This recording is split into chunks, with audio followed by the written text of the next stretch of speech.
Atlantis, home to the PokerStars Caribbean Adventure, and over 1,000 poker players. After they'd been eliminated from the main event, they had a choice. Sounds like gambling to me. Hit the beach or fork out $25,000 US to enter the Nassau High Rollers. Maximum raise. 48 players went with their wallets. Just 5 remain, and for those that are left, the rewards will be enormous.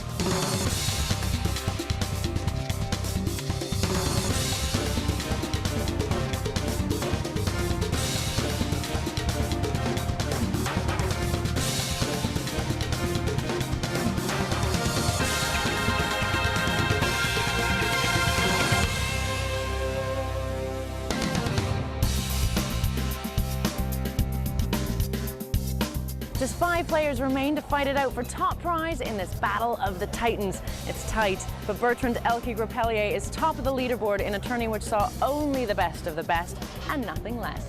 There's a mega first prize of over $400,000 to the winner, but there's a lot of poker to be played before then. 48 players entered the biggest buy-in game ever seen at the PCA. That created a prize pool of over $1 million. 3 players have already been paid. Good luck, guys.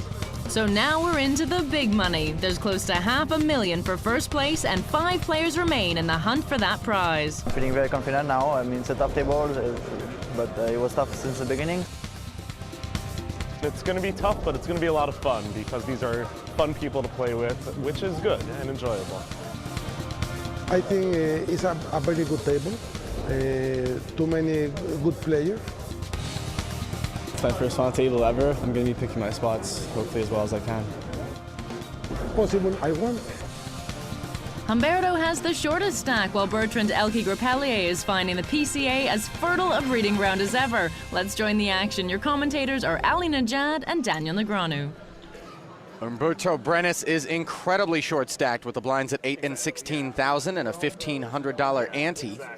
Well, Humberto was once coasting at this final table and took a really big hit where he flopped 3 of a kind against Elke, who is now the dominant chip leader. Will Molson, the young Canadian, deuce-6 offsuit. He resists the temptation. He's been very inactive so far at this final table. Humberto now on the button is hoping here that he can pick up any sort of a hand. Well, King 4, it's going to be marginal. You know, the King high is pretty good. Really, if he's going to move all in here, that's his only option, either that or fold. He's going to hope that everyone folds. Here come the theatrics. Here come the charks. I'm pretty sure that he has shipped it all in, and Scott Seaver is asking for a count, I believe. Well, Scott understands now in a situation like this that Humberto is going to raise here with a lot of different kind of hands. He could have absolutely anything. So Scott Seaver might decide, you know what, let's get rid of the chark. Well, looks like Scott Seaver's counting out a call. He can certainly afford it. King 10 suited for him. Scott Seaver with about $360,000 to start the hand. Come on, Scott, you do it, all right. Scott's gonna make that call. So Scott does make the call with King 10 of hearts. He's got Humberto dominated here. Lika Gerasimova with pocket 4s lays it down out of the big blind. That's actually really bad news there for Humberto, that 2 of the cards he needs are gone. There's only 1 4 left in the deck for Humberto to catch. So is that a correct laydown by Lika? Absolutely. With a small pair like that, you don't want to play against 2 players. So Humberto in big trouble now. She had 4s. Well, Scott getting the news now that Lika folded 4s. Humberto is all in. Easy for me. King and 10 of hearts. If this case 4 comes, this will be the worst needle ever to hear the pocket She 4s. mucked pocket 4s. I got one straight. Pocket 4s. Let's see that flop. So Humberto really up against it here. Oh, it's the 4! Oh, now we're going to hear some celebration. Lika would have flopped a set of 4s here. She certainly made the right play, but wow.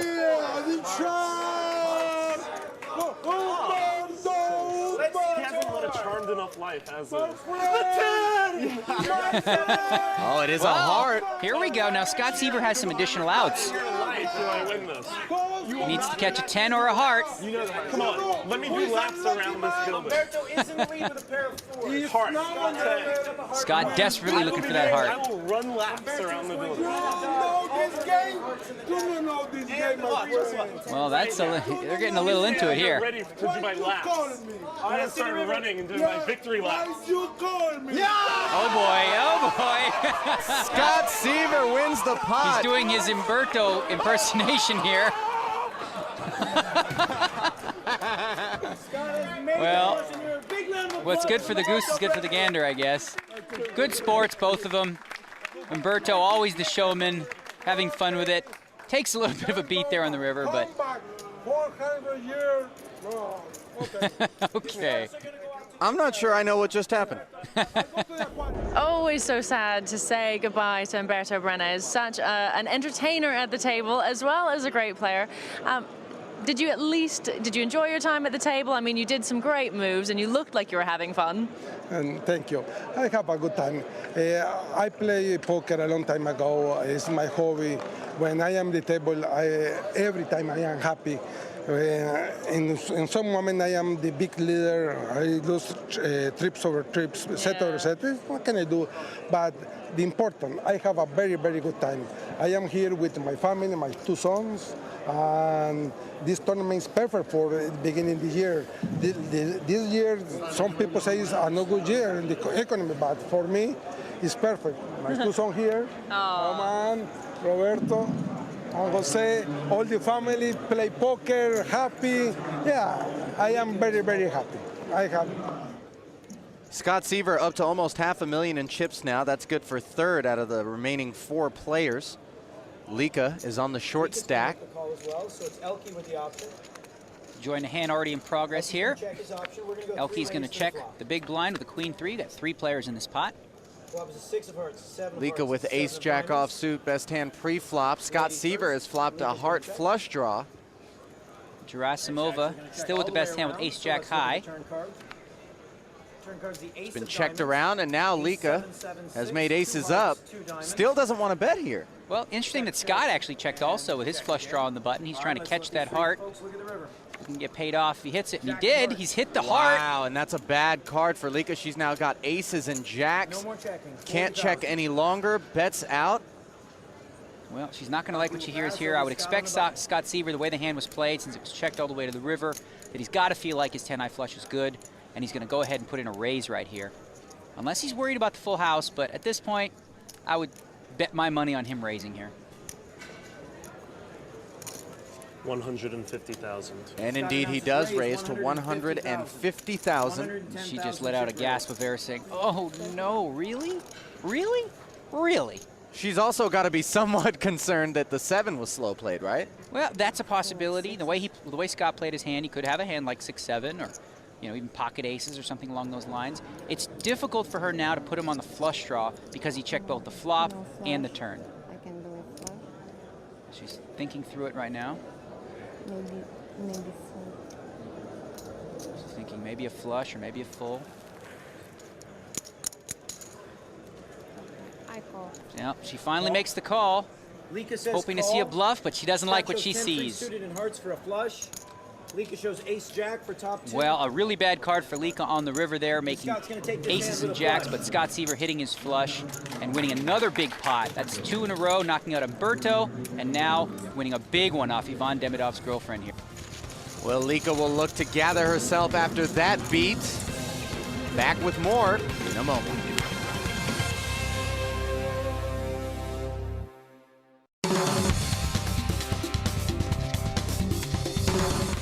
Welcome back to the Atlantis Resort on Paradise Island here in the Bahamas for the High Roller event. The buy-in was $25,000. That led to a star-studded field of 48 of the world's greatest players. This is the sharp end. We're down to the last 4.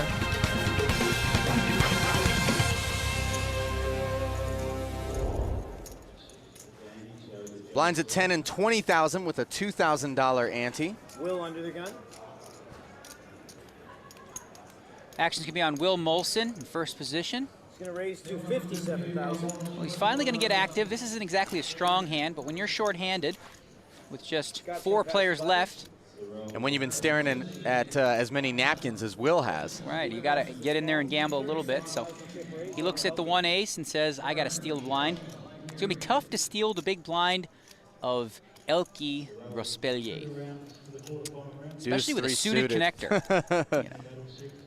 Well, this is, you know, people might think, well, what's he thinking about? He's got 3 high, but he's got a connected hand. It's suited. He's obviously not thinking he has the best hand, but he's getting a price. He figures, well, maybe I'll hit a big flop and win myself a big pot.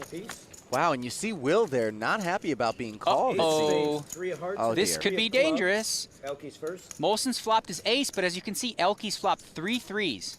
He checks. Now, Will's got to feel like he's got the best hand here, but the thing about this kind of a board is if Elke was to call him, if he were to bet, you got to figure, I don't know if my kicker's any good. Now, the king of hearts on the turn changes that up. Absolutely, because now Will Molson can be safe against a hand like ace-jack or ace-10. It would be a split pot, and Elke's going to go ahead and bet his hand right now. And you would assume that Will Molson's got to feel like, hey, man, I got aces and threes with a king now. Elke, he's an aggressive player. He could be on a complete bluff.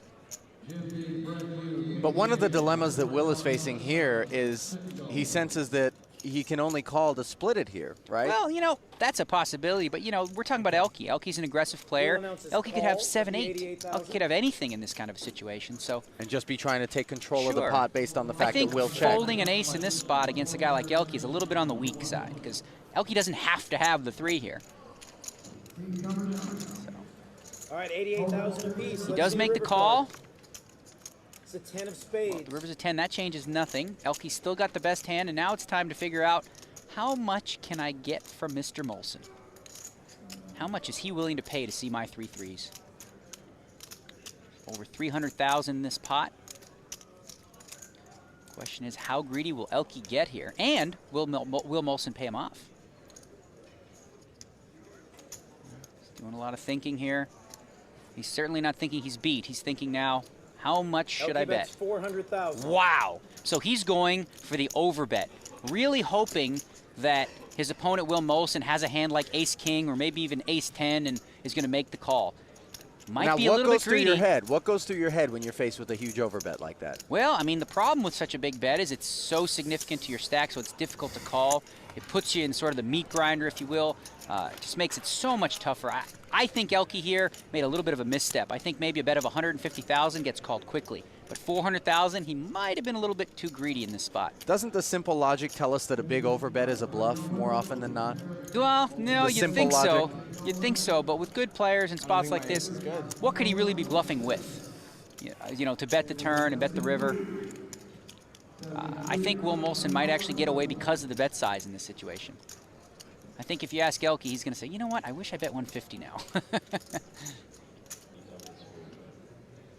400 looks more like, to me in this kind of a situation, the way the hand was played, of a maximum value bet. And I think Will Molson is starting to figure that out. He's thinking, well, what could Elke have that I can beat here?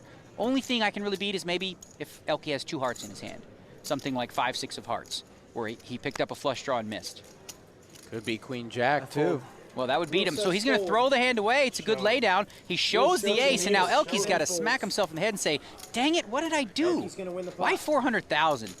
Let him get away there.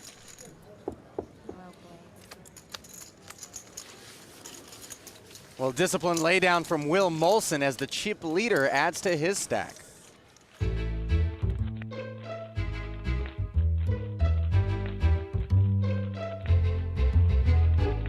Elke's a great player. He's very aggressive. Very dangerous. There's no doubt in my mind that Elke is very talented. One time. A true talent indeed.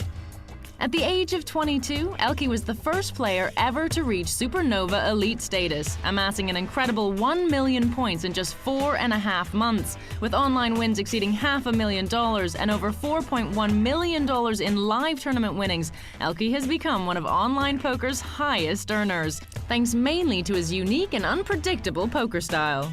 It just seems like he has an impeccable timing of just throwing off that curveball once in a while, just keeping people off guard, playing a lot of hands in a lot of different ways. His crowning achievement to date came at the PCA main event in 2008 when he beat a field of 1,136 players to win a massive $2 million. Elke Grospellier takes the crown and becomes $2 million richer. He's just going to test you in a lot of different ways, and it's tough. I really prefer when he's not at my table.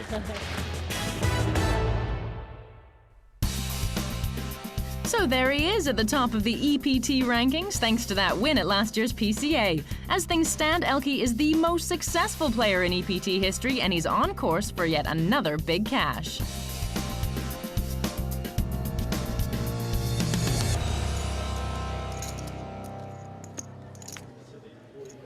Back to our final table action. Started the final table with 8 players. We're down to 4. And right now, this looks like Elke's tournament to win. First in and first out. Over to Elke on the button. Well, the chip leader's going to pick up a pair of 5s on the button. That's not going to hurt his effort on the button, as you said. He's clumsily throwing in a little bit of a raise to 47,000. How much attention do you think that the other guys at the table are paying to things like that? I think at this point, you know, when you're playing for a lot of money, you should be in tune. In the meantime, here we go. Will Molson moving all in with ace-king. Scott's going to pass. Seaver dumps the 9-6 easily. He's not all that deep right now. Will Molson with about 272,000. Let's see, please. Elke's going to gamble with the 2 5s. He's going to like what he sees. He's got the best hand. Small favorite, as you can see by the percentages, 55 to 45. Risk player. Elke has him covered. Will has the 5 of clubs. Sounds like gambling to me. Classic coin flip situation. And the king of diamonds. Elke has the 5 of spades. Scott Seaver, Gerasimova, both hoping in this situation that Elke comes out ahead. They'll both move up in the prize payouts. Oh, there's a king. This is going to give Will Molson the lead. He's got a pair of kings. Elke's going to have to catch a 5 or running spades. Will has taken the lead with his pair of kings. 6 of spades. Elke is the only player in the hand with a spade. Here's Scott Seaver rooting for the 6 of spades. He wants to see a sweat. 6 of spades. The ace of diamonds. Ace, that gives Will Molson aces and kings now. Either of the remaining 5s in the deck in order to double through. So just 1 card remaining, and Will Molson about to double up here to over $500,000 in chips. Full Kings house. full on the end, and the Canadian picks up a nice double up. Still not out of the woods yet, though. No, but he's actually doing much better now, close to 600,000. That'll put him in 3rd place, just ahead of Lika Gerasimova. And Elke takes a little hit to his stack, brings him back to the pack a little bit, and he's not happy about it, as you can tell. You think he's going to slow down? I don't think you need to when it's four-handed. He still is the chip leader. He's got an aggressive style, plays a lot of pots, so expect him to keep coming, especially with a hand like Queen-Jack right here. You'll see sometimes a player sit back and hope that some of the other guys will knock themselves out. I mean, you've got a short stack like Lika at 300,000. That's the wrong play, in your opinion? But you see, the way Elke plays, he plays a very small ball brand of poker, something similar to the way that I approach it. He's going to play a lot of hands. He doesn't necessarily going to play a lot of hands for a lot of chips. In the meantime, Scott Seaver will play aces for a lot of chips, I assume. Pocket aces for Scott Seaver. He's got to love this situation.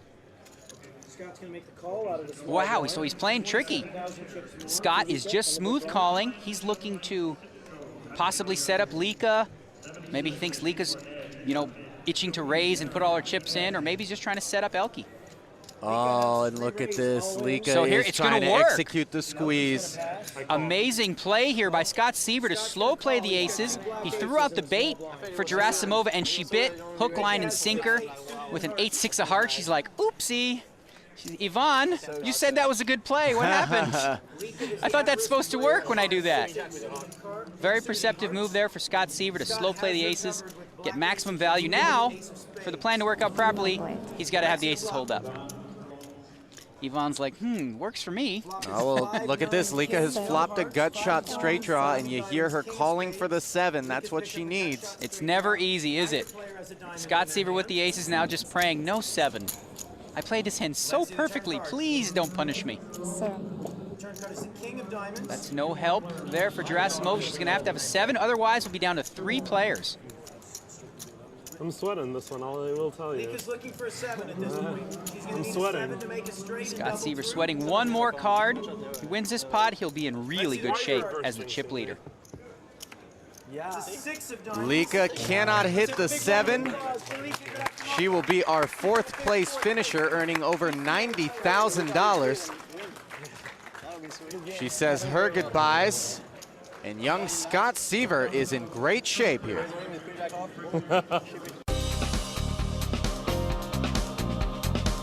Being the chip leader at the final table, hopefully, I don't think will affect my play that much because it's an extremely tough and talented final table, and these aren't players that are going to be bullied or pushed around just because I have a lot of chips. Bertrand Grospellier has an excellent tournament record. He wins everything he plays. He's very aggressive and has a lot of chips, and is definitely someone I'm going to be looking out for. I learned very well. Learn from the best. Down to just 3 players. Lots of cash up for grabs. Are they likely to feel the pressure, these 3? Well, you know, Scott Seaver, he's done really well playing online. I know that Elke has built up a big bankroll from all the tournament wins that he's had. He's easily the most experienced of this trio, right? Yeah, it's hard to say. I mean, Scott Seaver's logged gazillions of hours online, and these online players, they might not have a lot of live experience, but they played so many hours online. Look at this flop. Bottom 2 pair for Bertrand Grospellier. Aces for Scott Seaver. Well, and Scott just limped into this pot, trying to be a little bit tricky with the ace on the button. And this would be the argument against that play, right? Elke's going to lead out here with his bottom 2 pair. It's a dangerous hand to play because if your opponent does have an ace, there's a lot of cards that can come off where, you know, you could lose. It could come 9-9 or 10-10, and then you basically have nothing. Scott's going to call with top pair.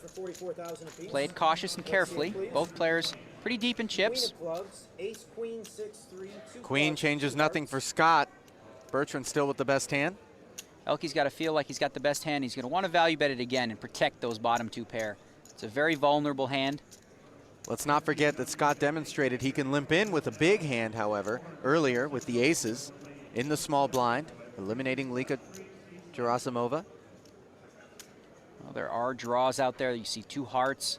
Could be a flush draw, a couple clubs. There's a couple straight cards, the 3-6.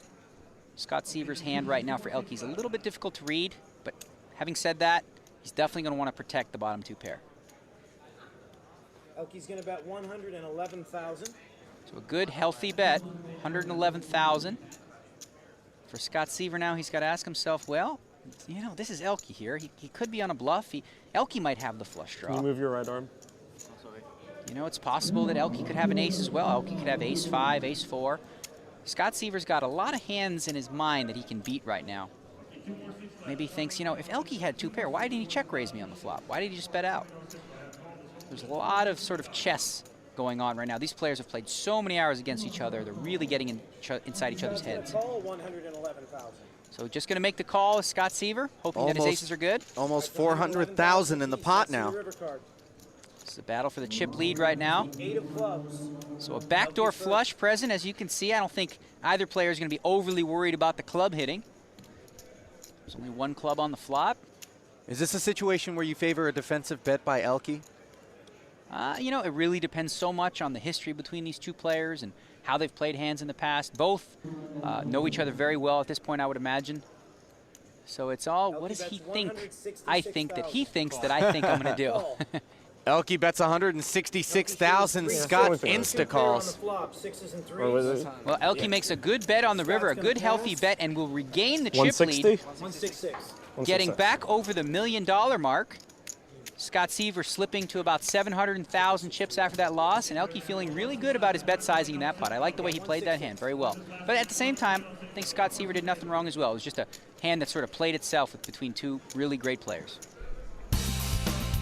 So with that last hand, Elke Grospellier takes the chip lead with over 1.1 million in chips. Second is Scott Seaver with 709,000, and Will Molson still in with a shout on 546,000 chips. Stack still reasonably deep here, with the blinds at 10 and 20,000, $2,000 ante. Just played an interesting hand with 2 great players that gives Elke the chip lead once again. He's got to feel like he's in command. Here he is on the button now with a pretty bad hand, 10-5 offsuit. This is a pure attempt at a blind steal, but not going to work when Scott Seaver has ace-10 of hearts in the big blind. You're going to see Scott at least be willing to see a flop with a hand like that. Remember, when you're just three-handed, you have to play a lot more hands. You have to be a lot more liberal with your raising hands as well as your calling hands. Now, do you like Scott's approach here, where he's been smooth calling, keeping the pot small, no re-raising? Scott, this boy, he knows what he's doing right here. Well, he's got the nut flush draw on the flop. But as you However, can see, Elke's got the fives. That's right. Elke did flop the pair of fives. Got really lucky to do that. We could see some fireworks here. Scott Siever's got to like that flop, though. With 2 overcards and a flush draw, he may be willing to play a big pot, but Elke's not going to let that happen. Both players electing to check this flop, play it carefully till the turn, and that's going to be an action killer. With a 4-card straight on board, Scott Siever doesn't want to do any business. Elke might feel like, you know what? Okay, my fives are good. Give me that money. And Scott may be thinking this is a simple position bet here. Yeah, I mean, Scott might decide here that he might want to represent the straight himself, or may feel like his ace-10 high is still good. Scott's going to make the call, 55. So he's calling. First thing he wants to do is hit that flush card. Elke's like, oops. Let's look at the river. What does he have? I have no idea. River's the 8 of clubs. Okay, that puts a higher 4-card straight on board, and both players looking to check it. Scott's got ace-10 for ace high. Well, Scott's going to see Elke's hand and think, you know what? If I knew that, I would have been raising. I even had my 10 covered. It's pretty lucky I'd have the 10 covered. That's very lucky. Must be lucky 10 you can come the river, because then you have to probably have to call. Aggressive play will often pay off in a situation like that. Not going away? I wasn't going all the way. I mean, I was going away pretty quickly. I was going away. Really? So Elke confirming that had Scott Siever been more aggressive with the hand, that he would have won it. He wasn't really too excited about that little pair of fives. Hindsight, as is the case elsewhere in life, always 20/20 in poker. He's going to pass. So we're going to have a battle of the blinds. Once again, it's going to be Scott Siever against Elke. Siever will limp in with Jack-8 offsuit. Check, yes. Elke says run it. Both players here liking to see flops. More than happy to just limp in. 2 pair for Elke. Gut shot straight draw for Scott here. Sure, Elke's flop bottom 2 pair, but you see here now that Scott Siever's going to lead out and try to represent something here. He's got just a gut shot straight. Elke's going to raise to 77,000. And Elke's going to try to protect his 2 pair right now. There is a lot. It's a very draw-heavy board, so Elke's not going to be too excited with bottom 2 pair. He knows that he wants to win this pot right here on the flop. Is this a sign of frustration over that last beat from Scott Siever? Scott may have a plan in this hand. He's making a slightly loose call here. 9 of spades. Well, he's got an open ender now, right? Sure, this card's helped him. Now he can catch the 10, the 5 checked over to Elke to make his straight. He thinks probably maybe that the jack might help him, but as we know, Elke's already there with 2 pairs, so the jack won't help him one bit. 200,000 up for grabs in this pot. Elke's going to protect the 2 pair. He's betting 122,000. 122,000. He likes to bet right around 60% of the pot in this situation. Very typical small ball-like play. And Siever is reaching for chips. Will he get frisky? This is a spot where some players might look to check raise as a bluff, but Siever looks like he's just called 122. Scott trying to catch that. Oh, now Scott's paired his jack. This could be trouble for Scott. He might think now that he's made the best hand. Now Elke has to ask himself, I've got 2 pair, but what can Scott have that he'll call a bet here? The pot, as you can see, is ballooned up to 444,000. And the backdoor flush came in as well. You know, Elke might just decide, you know what? This one's big enough for me right now. Let me just have this pot. Well, what you hate to do is throw a small value bet in there and get raised, right? Well, that's always a threat, and a player like Scott Siever definitely capable of going for a check raise here if he had some sort of hand that... I check. I think I should have bet, but... Well, Elke decided to check, thinking he should have bet. 6s and 4s. Scott thinking for a second, oh, he checked. That means I win, right? Oh, no. Sees the bad news. A big hit to Scott Siever's stack. Sigh of, oh, man, I can't beat this guy. Today is the Frenchman's day so far. We'll see if Scott Siever or Will Molson can reverse the trend.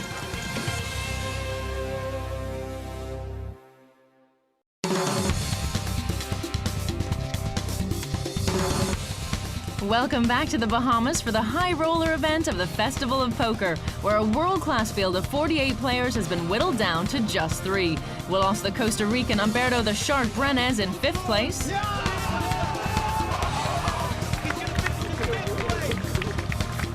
Lika Gerasimova finished in 4th place, also exiting courtesy of Scott Seaver.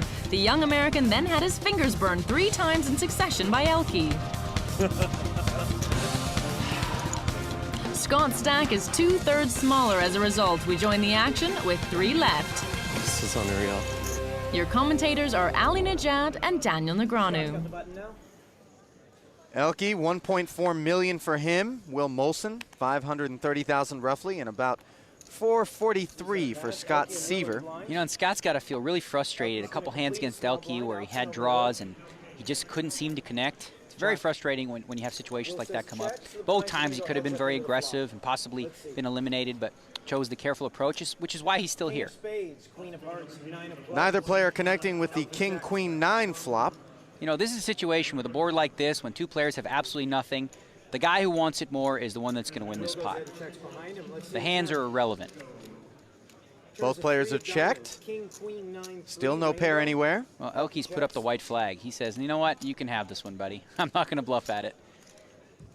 Will Molson decide to take a stab at it? He says no. Both players basically have given up on this hand. 6 of clubs. That card changes nothing.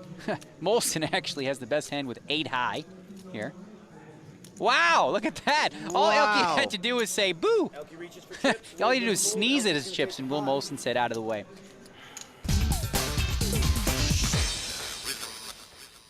So you've looked at your hole cards and you're holding a premium starting hand. If no one before you has called or raised, a good bet is about 3 times the big blind. If someone has called already, your raise should be a bit bigger, at 1 big blind for each player already in the pot. If someone in front of you is raised, they're basically saying that they have a big hand, so be careful.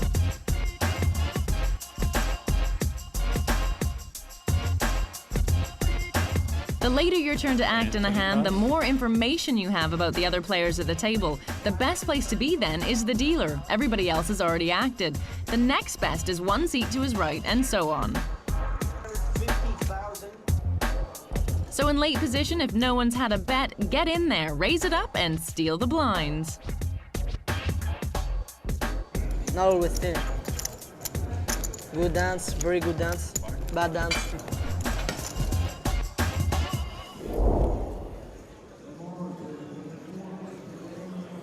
Will on the button. Again, blinds at 10 and 20,000 with a $2,000 ante. Will Molson really needs to step it up a little bit. He's got to get more aggressive. He's going to have a chance against a player like Elke, and of course Scott Seaver, who's actually been on the wrong end of a few altercations with Elke. Will's going to raise to 52,000. Will has essentially been content thus far to allow Scott and Bertrand to kind of dictate most of the action. But he's looking to get involved with King-6 suited here. He is in position. Of course, Elke's going to defend with a hand like Queen-10. So we're going to see a flop, and if Elke flops nothing, this is a pot that Will Molson should bet on the flop and win. Well, not this flop, because it's going to be difficult now with Elke flopping a queen. The question is, will Molson try to represent that ace? Elke is checked over to Molson. Pretty standard play here when you miss completely in position is to do what's called a continuation bet. Take 1 more stab at it. There's 120,000 in that pot, maybe a bet of like 70,000, something to that effect. Try to represent 77. like, well, he's going to bet 77. 77,000. Decent sized bet. Now Elke has to decide for himself, okay, he'd do this with anything, so there's no reason to think he's got an ace. How should I play my queen right now? I can't just give him the pot. Too early for that. You know, the recommended play here is definitely a call, and Elke knows that, and he's going to make the right decision. Just playing it carefully. No reason to get too frisky with middle pair here. You don't want to give up on the hand, but at the same time, you don't want to get all your chips in the middle just yet. 8 of hearts on the turn. Elke now has the second nut flush draw to go with his queens. Well, that's a great card for Elke, because now, even if he is up against a better hand, he's got outs. He's got cards that he can catch that would keep him in the pot. So even if Will Molson bets this as a bluff, it's not going to work. Molson shuts it down, however, checking in position. Molson definitely not liking the call from Elke on that flop. Elke's got to figure his hand is good at this point, right? Yeah, he should feel like the queen is good, but at the same time, why bother bet? You know, you're probably not going to get called. If the guy can't beat a queen, he probably has nothing. So, you know, Elke's deciding, I'll check. Let's see if he wants to bluff. Could Molson buy this pot, perhaps? He would have to make a very substantial bet to steal this pot. And I think the way that Elke played it, very cautiously and carefully, just check calling the flop, playing it small ball style. He's playing pot control poker, which is going to make it difficult to get bluffed out of the hand. Over a $250,000 in there. Elke looking over, trying to get a read here. And check. He's giving up. Says check. Let's see, gentlemen. So Elke going to take down the pot. Will Molson, I think, smart there to give up.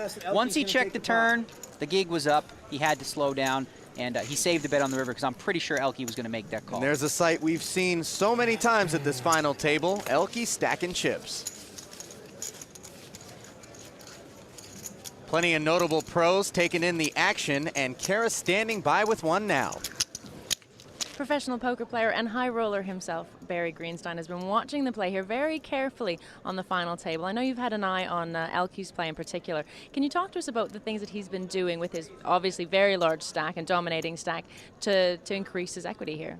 Well, I think he has their head spinning because Elke's raised with almost any 2 cards, and he flopped 2 pair a couple times, and at this point he's psychologically in a very strong position because these guys know anything that comes up might hit him. Makes it very difficult, and they're both short stacked right now relative to him, and it's just really going to be hard to go up against them. They're probably each going to be playing a waiting game against the other one, hoping the other one will go after Elke first, get knocked out, and now they'll have a chance to play him head up. It's always great to get your insight here, Barry. Very much for talking to us. Thank you. Picking up the action at the table, Scott Seaver not going to play the limping game this time with pocket jacks. Elke has called him with pocket deuces, and now it's on Will Molson with queen 7 suited. For once, Elke's actually got the worst of it in a situation here, but this is actually easy hand to play at, to hand like 2 deuces. If you hit the deuce, you have a monster hand. If you don't, it's very easy to get away from most often. So Will Molson going to defend his blind with queen 7 of diamonds. We're going to have a 3-way family pot. We haven't seen too many of these since the action has been down to 3 players. Been mostly heads-up pots. Diamond flush draw for Will Molson. Gut shot straight draw for Elke. So Scott Seaver has the best hand here with 2 jacks. However, as you said, there's draws like crazy over here, and Scott has to worry about that ace as well. He does have control of the pot, however, and he is in position. But it looks like Elke's going to decide position, because I'm going to go ahead and make this pot mine. And he decides to lead outright here into 2 players, just trying to represent the ace right now. Hoping that Scott was raising weak and maybe that Will Molson doesn't hit that flop. He's taking the initiative. If he's raised, he'll likely throw it away. Now, difficult hand for Molson to play because he's got a couple options. Fold is not one of them. He has to either call here to try to catch that diamond, or he could get aggressive and say, you know what, let's make a move, play for it all. But as Barry Greenstein mentioned, you know, he's got to think too about, wait a minute, I don't want to finish 3rd, I want to finish 2nd, at least. So, well, there is a pretty considerable bump in prize money from 3rd to 2nd. $137,000 for your bronze place finisher. Silver medal's worth $228,000. I'm shocked that he just folded the flush draw in that situation. Oh, my. I don't see why you would play a queen 7 of diamonds if you're going to flop a flush draw to it and then just fold it for a pretty standard sized bet. Very, very strange play there from the Canadian. That's plain and simply a mistake, right? Has to be. Scott Seaver making the right call here with the jacks. And look at there this. You go. He would have made the nut flush. This was Will Molson's opportunity to possibly win a big pot. Now for Elke, he's got to decide, does he keep the hammer on and keep pushing? Or does he give up the pot to Scott Seaver by just check folding? He does check, and Scott instantly checks behind. Scott has a draw here. He's got the jack of diamonds himself. Oh, a 3 on the goodness. river. Wow. This could have been fireworks had Will Molson still been in the hand. They could have had a real party because Elke's got to love that card. Certainly going to bet it straight. The question is now, Scott's got to ask himself, will he bet this flop? Check the turn. If he bets the river, what in the world can I beat with 2 jacks? Will Molson looking at it going, hey, those are all my chips. It looks like Elke's measuring out a bet, and he's going to lead into the pot $111,000. Scott Seaver's disgusted by that bet size and everything. He's thinking, oh, yuck. Yuck, yuck, yuck. Do you really have a deuce? How could you call a raise with a deuce? Well, then again, it's Elke. Maybe he has 2 deuces. Who knows? Or he might have had some kind of weak ace that he didn't want to fire a second barrel with into Scott on the turn. Maybe a weak ace with no diamond, right? Scott's really going to have to stretch right now to try to find a hand that he can beat. You know, he can beat a hand like 5-6. He's not sure here what to do, as you can tell. I want to use my one show here. This is my one hand I'm going to ask you to show. I went too good, I'd be nice. I went so good. What'd you say? Scott's going to pass. Elke shows pocket deuces. So Scott Siever asked Elke to show, and he did. And you can see Will Molson thinking, what am I doing? Am I not here to win? Based on the way he played the Queen 7 of diamonds, you have to question that. What you fold? I folded diamonds. Oh. It just doesn't make any sense, really, to fold the flush draw on that flop. Elke's thinking, huh? Diamonds, he said. They're stunned. They don't believe it. That would have gone really poorly for me. Well, instead of just, well, I guess this one really poorly. Puzzling play. He obviously just sort of throws up there. Yeah. I mean, just call the flop, see what happens. Catch the diamond, double up.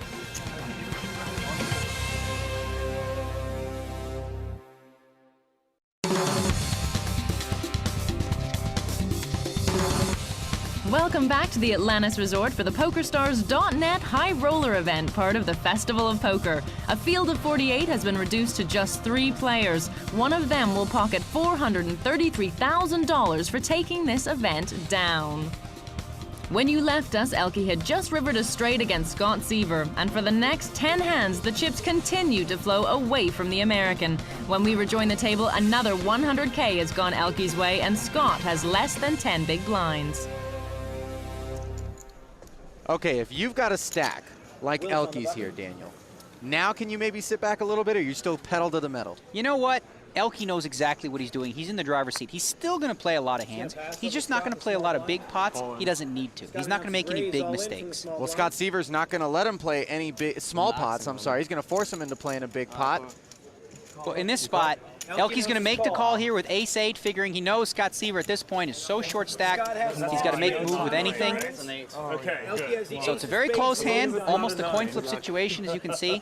56-44. Blinds were up to 15 and 30,000 with a $3,000 ante. Siever's stack really needs a double up here. Well, if he doubles up, he's up over 560,000. And those are chips he can work with. And King 7 on the board. Elke looking good.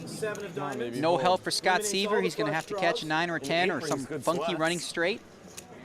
He wants you to hold the ball than me, actually. It's more friendly that way, I guess. Let's see the turn. It's not good sweat. Put that ace out there.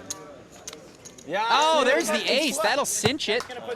The river will be irrelevant. Scott Siever could not catch a break in the late going, did his best. Valiant effort from the American. So Will Molson's strategy to play carefully and wait paid off.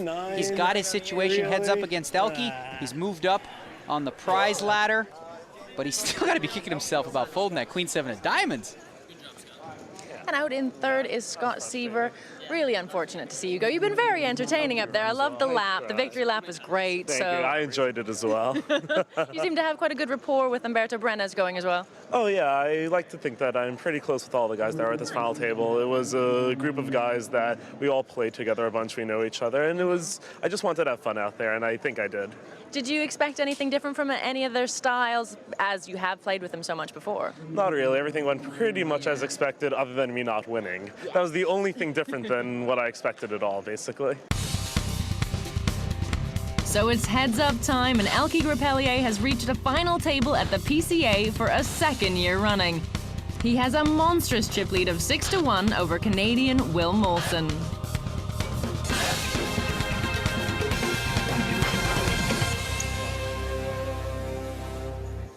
Well, you'd have to make Elke a substantial favorite at this point with such a monster chip lead. He's up over 2 million in chips. The cards would really have to go Will Molson's way for him to sort of make up this insurmountable lead that Elke has. And now Elke's got a hand too, ace-jack. Yeah, it's going to be tough for Will to double through Elke. He's been kind of a card rack, hasn't he? Well, Elke's been running well and playing exceptionally well. He's going to raise here with ace-jack, and Will Molson's just looking to pick up any sort of hand, and that's exactly it. He's got his king 10 and says, I'm in. Elke says, I'm in faster. So Elke with a 62% chance now to finish this tournament and become the high roller champion here at the Bahamas. Will's the at-risk player. Elke's got him covered. Elke has ace of diamonds, jack of You hearts. see the percentages. 10 of spades. Will Molson, this is his opportunity now to double up and make his claim for the title, but that flop doesn't help him one bit. He's still going to have to catch a king or a 10. Elke on the verge. He can taste it here. Outlasting 48 extremely tough players. All putting, and now he's hit the ace, so interesting card, because now Will Molson needs the jack and only the jack to make a straight. 3 outs for him to stay alive, or Elke is this year's champion in the high roller event, and it's the 6 of diamonds on the end. Wow, what a job done there by Elke to just plow through this field. When he got that chip lead, he really put the pedal to the metal, knew what he was doing. Will Molson coming in with a very different approach. Careful, cautious, picks up a nice paycheck, coming in second place. Plenty of poker left in the 21-year-old Canadian's career. $228,000 into his pocket, $433 into Elke's. Congratulations, Elke. I feel like we've done this before. This is amazing. Yeah, it feels great actually. Like almost 1 year ago, at the exact same time, I was winning the main event of the PCA. This is an incredible venue for you. As you say, last year, this very time, main event, you won this. Now it's the high roller event. Tell me which one means more.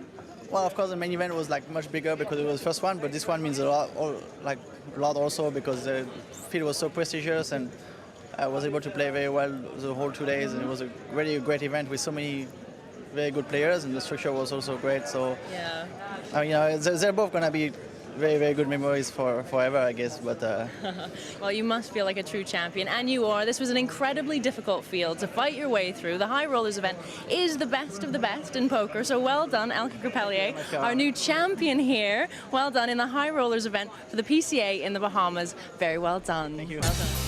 What a tournament we have seen. 48 world-class players were reduced to 1 in 2 enthralling days of poker. And what an incredible achievement for Elke Grappellier, his second crown here in the Bahamas in just over a year. Next up for the Festival of Poker, it's the big one. Over 1,300 players and $12.5 million in prize money. So be sure to join us for the PCA main event. Congratulations then to Elke Grappellier.